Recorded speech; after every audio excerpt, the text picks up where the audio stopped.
Guillermo Lazo. Guillermo, muy buenos días y bienvenido a nuestro programa.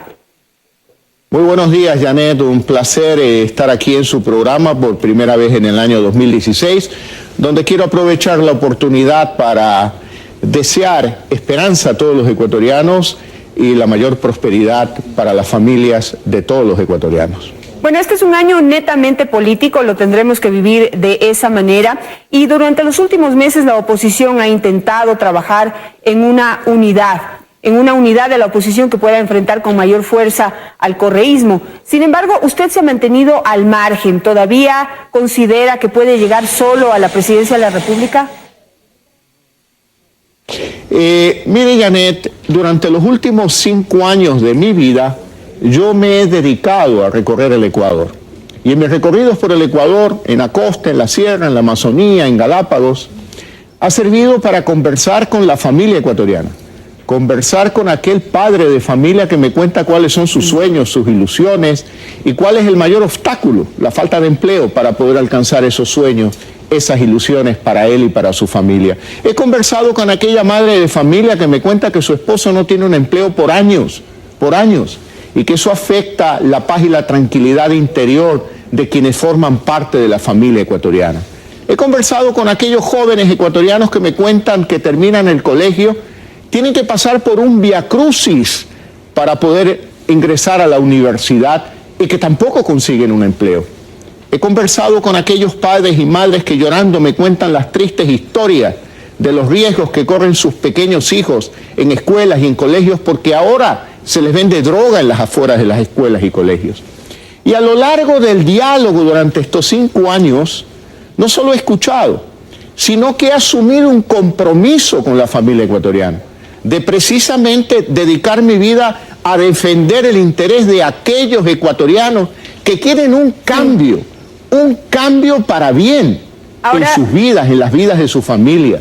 Guillermo, por lo tanto, yo he estado trabajando en la unidad a la que yo priorizo, esa unidad con la familia ecuatoriana, para que este proyecto político nazca del interés de los ciudadanos.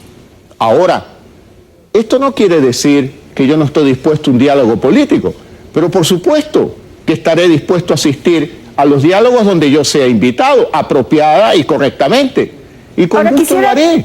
Quisiera avanzar un poco en la conversación y si bien usted estos 5 años ha caminado por todo el país, eso seguramente le está devolviendo en colocarlo entre los candidatos más opcionados, entre los candidatos que se han visibilizado de la oposición más opcionados hasta el momento. Pero las encuestas tampoco le dan lo suficiente como para poder llegar a la presidencia en este momento solo. ¿Qué piensa usted de eso?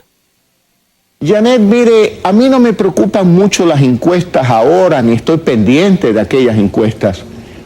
Para mí, la encuesta más importante de todas será la del 19 de febrero del 2017. Pero para lograr éxito, tenemos que seguir unidos con la familia ecuatoriana. Tenemos que trabajar de cerca con aquel padre, con aquella madre.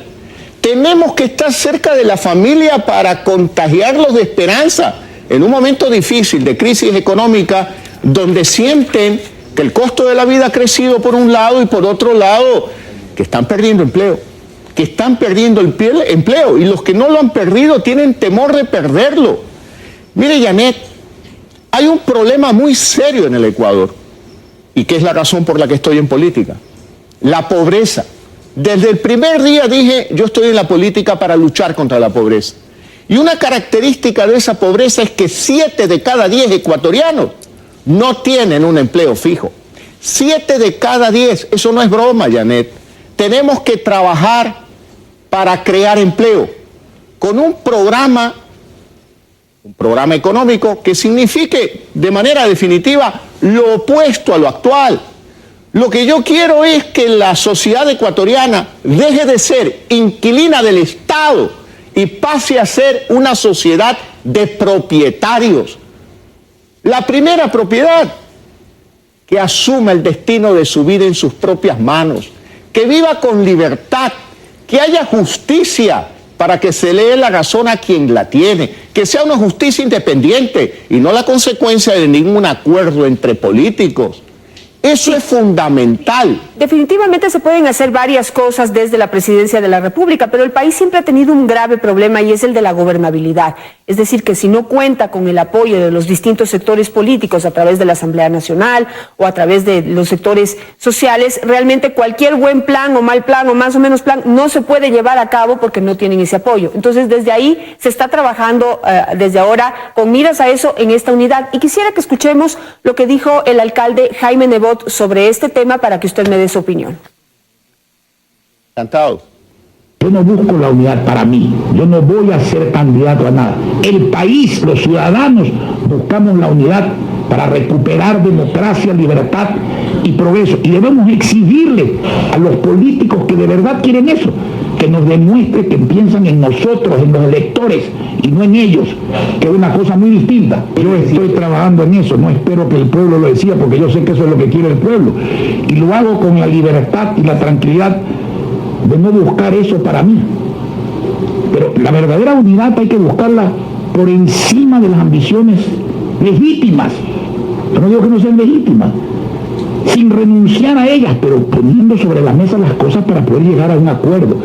No hay que esperar el azote del hambre, del desempleo, de la miseria, para llegar a donde llegó Venezuela, para que la gente entienda por las malas lo que debería entender con un poquito de mesura, con un poquito de inteligencia, que es la necesidad de la unión. Cuando Jaime Nebot habla de ambiciones, habla claramente de Correa y su ambición de seguir adelante con su proyecto político, pensando en el proyecto y no en la gente, pero también creo que habla de usted. ¿Qué piensa usted? Mire, no las tomo desde el punto de vista personal en lo absoluto. Yo respeto las opiniones del alcalde de Guayaquil, me parecen coincidentes con lo que yo le he contestado a usted en su primera pregunta, de que precisamente llevo más de 5 años construyendo esa unidad con los ciudadanos, priorizando ese diálogo con los ciudadanos, a efectos de que este proyecto político nazca precisamente del interés de cambio de los ciudadanos, para crear unos espacios de gobernabilidad donde podamos establecer una democracia plena en el Ecuador. Pero tenemos que en ese diálogo también, tenemos que definir qué entendemos por democracia, porque los hermanos Castro en Cuba, ellos se consideran adalid de la democracia en Latinoamérica. El señor Maduro de Venezuela cree que su democracia es la más perfecta del mundo. Y el señor Correa, él vivirá engañado toda la vida, el presidente saliente, pensando que durante estos 9 años el Ecuador ha vivido en democracia. Tenemos que ser claros. ¿Cuál es la democracia que queremos? Tenemos que darle contenido a los postulados, contenido a los acuerdos, para que desde ahora sepamos claro que democracia es independencia de poderes, democracia es una justicia independiente que responda al interés de los ciudadanos, esa ansiedad de que se le otorgue la razón a quien la tiene y no se responda al interés ni de grupos políticos, ni de grupos económicos, ni de poderosos. Necesitamos una democracia con una plena libertad de expresión, y en eso yo soy radical. He dicho y repito ahora que hay que tirar al tacho de basura de la historia la actual ley de comunicación y sustituirla por una que al menos contenga elementos fundamentales, como reconocer que es un derecho humano y que el Estado no la puede regular y que un gobierno no puede andar controlando. No podemos perder la capacidad de asombro frente al allanamiento de un canal de televisión en Loja en la madrugada. No podemos perder la capacidad de asombro frente al interés de revertir la frecuencia de una radio prestigiosa de Quito. Por lo tanto, tenemos que conversar esos temas. Esos temas son para mí muy importantes. Sí, y coincido con usted que quizás haya, o sea interesante, o sea importante derogar la ley de comunicación y crear una nueva, o hacer algo con un acuerdo más integral, pero no solamente la ley de comunicación hay que derogarla para poder recuperar la comunicación, son 8 leyes las que habría que cambiar, pero ya hablaremos de eso. Ahora quisiera preguntarle algo. Lo más coherente que he escuchado en los últimos meses de parte de la oposición es la necesidad de hacer un acuerdo nacional. un acuerdo nacional que deje de lado las ideologías, que deje de lado los intereses personales y que ponga sobre la mesa cuestiones, acuerdos y asuntos en los que coincidan todos y que estén pensando en el futuro del país. Pero si usted no acepta pertenecer a esta unidad, ¿qué va a pasar con este proyecto y en base a qué proyecto trabajaría usted? Si no tiene el apoyo de los demás, lamentablemente, si usted llega a llegar a la presidencia de la República, pues no va a poder trascender con un proyecto importante. Janet, a usted probablemente le gustaría que yo le conteste que estoy listo después de esta entrevista a tener una reunión, pero yo le quiero insistir, la unidad a la que yo le doy prioridad es la unidad con la familia ecuatoriana, la unidad con los ciudadanos, lo cual dejo claro que no significa que yo no le dé valor o importancia a un diálogo con los políticos, pero yo asisto a un diálogo donde soy invitado. Yo no puedo ir a un lugar donde no he sido invitado. Sí, donde lo invitaron. Claramente...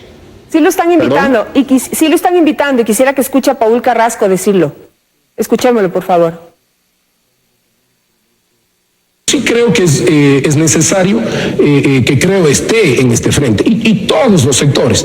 El punto está en que quienes estamos en esta unidad, lo primero que hemos hecho es renunciar a candidaturas presidenciales. Las candidaturas presidenciales ni siquiera se hablan. Lo que estamos dando prioridad es paso a paso, con tranquilidad, haciendo el análisis de cómo vamos a resolver primero los temas de la gente. Eso significa que hay que primero, dejar de lado las posiciones y los intereses individuales. En el caso de Creo, no se ha dado esa posibilidad, pero hay que seguir intentando conversar. ¿Qué dice usted, Guillermo? Si hay una Bueno, ya ve usted que hay una contradicción entre dos miembros. El alcalde de Guayaquil dice, bueno, que vengan todos sin necesidad de renunciar a sus aspiraciones. El prefecto de Azuay dice, oiga, no, tienen que primero renunciar para que venga acá. Pónganse de acuerdo. En primer lugar. Y en segundo lugar, definan una invitación. Es un tema importante. No es un tema de una fiesta, de una reunión social. Mira, tomémonos unos cócteles o comamos una fanesca. Se trata de hablar del futuro del Ecuador.